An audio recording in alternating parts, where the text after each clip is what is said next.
Welcome to Sci-Fi Stories. If you love stories of courage and mystery, make sure to subscribe and join our growing community. The cafeteria of Celestial Academy did not simply go quiet. It froze. Conversations collapsed mid-sentence. Metallic trays hovered in mid-air. Telepathic murmurs snapped shut like sealed doors. Because Zerth had walked in.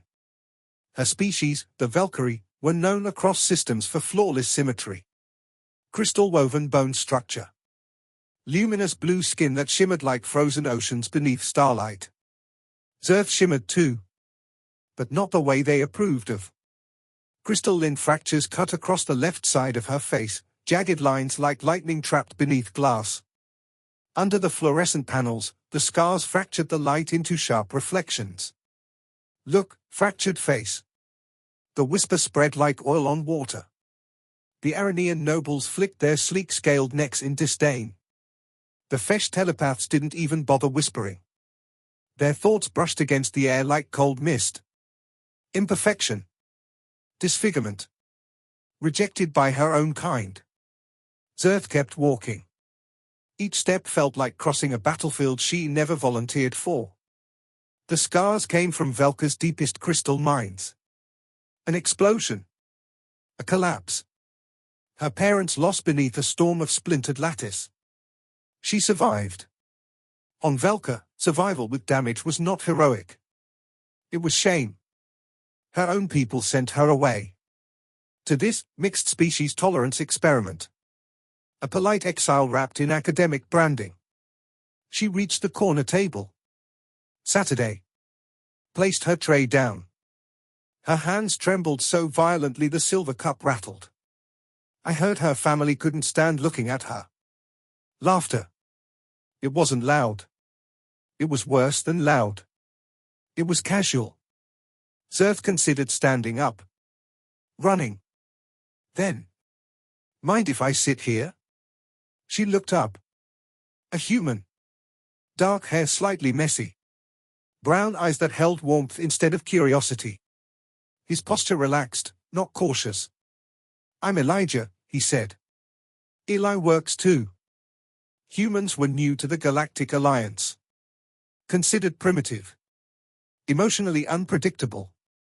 Physically fragile. Also underestimated. There are other tables, she murmured. He glanced around dramatically. Yeah. But none of them have the best astrophysics student in this quadrant. She blinked. I am not. He sat anyway. Opened his tray. Started talking about gravitational lensing theory like they'd been study partners for years. At first she answered cautiously. Then naturally. Then she laughed. And when she laughed, her bioluminescence brightened unconsciously, soft blue light dancing across her scars. He didn't stare at them. He didn't avoid them either.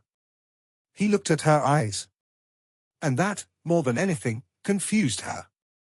For 20 minutes, she forgot she was fractured. Then Velrin arrived. Tall. Polished scales gleaming like polished armor. Surrounded by equally polished shadows. Careful, human, Velrin said. Sit too close and the ugliness might spread. Silence spread faster than sound. Every species watching. Waiting. Measuring the human. Eli stood. No anger. No dramatic gestures. He simply stepped around the table. Stopped in front of Zerth. Then asked calmly. Do you know what humans think about scars? The cafeteria air tightened. We think they are proof, Eli continued. Proof that someone fought something terrible, and won. Before anyone processed his next movement, he gently cupped Zerth's face. Her breath stopped. On Velcar, touching someone's scars was taboo. It acknowledged imperfection too directly. Eli leaned forward. And placed soft, deliberate kisses along the crystalline fractures. One on her cheekbone. One near her temple. One at the edge of her jaw. Not romantic. Not possessive. Reverent. Like honoring sacred ground. Zerth's bioluminescence exploded into radiant blue. Gasps echoed across the hall. Telepaths flinched at the emotional surge. Eli stepped back. Turned toward Velron. "Where I'm from," he said, "we don't hide survivors. We celebrate them." His voice wasn't loud. But it carried. "You see damage. I see strength." Silence stretched long enough to become uncomfortable. Then, a Karal warrior rose from her table. Her species expressed approval through deep vibrational resonance. She began the rumble. It rolled across the floor like distant thunder. Another joined. Then another. Afesh projected warmth instead of judgment. An Aranian lowered his gaze. Velron's confidence cracked first. Then his entourage dissolved. Power built on ridicule rarely survives exposure. Eli returned to his seat like nothing extraordinary had happened. Zerth stared at him. "You have altered my social standing permanently," she said softly. "Good," he replied, sipping his drink. "Needed updating." Her fingers touched her scars. But this time, not to hide them. To feel them. To claim them. "For cycles," she whispered, "I believed I was broken." "You were never broken," Eli said. "You were reforged." Something shifted inside her. Not just confidence. Perspective. For the first time since the explosion, she allowed herself to remember her parents without shame attached to survival. Weeks passed.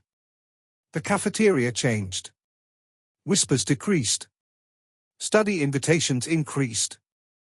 Zerth began answering questions aloud in class. Her bioluminescence stopped dimming when others looked at her. Instead, it brightened. One afternoon, she stood before the entire academy auditorium to present her thesis on crystal core energy stabilization. Her scars shimmered under stage lights. She did not hide them. She referenced them. "In my culture," she began, "fractures symbolize failure." She paused. "In reality, fractures reveal structural stress points. They teach us how to build stronger frameworks." Her gaze drifted briefly toward Eli in the crowd. He gave a tiny salute with his pen. The audience listened. Not because they pitied her. Because she commanded the room. By the end of the term, fractured face had vanished from vocabulary.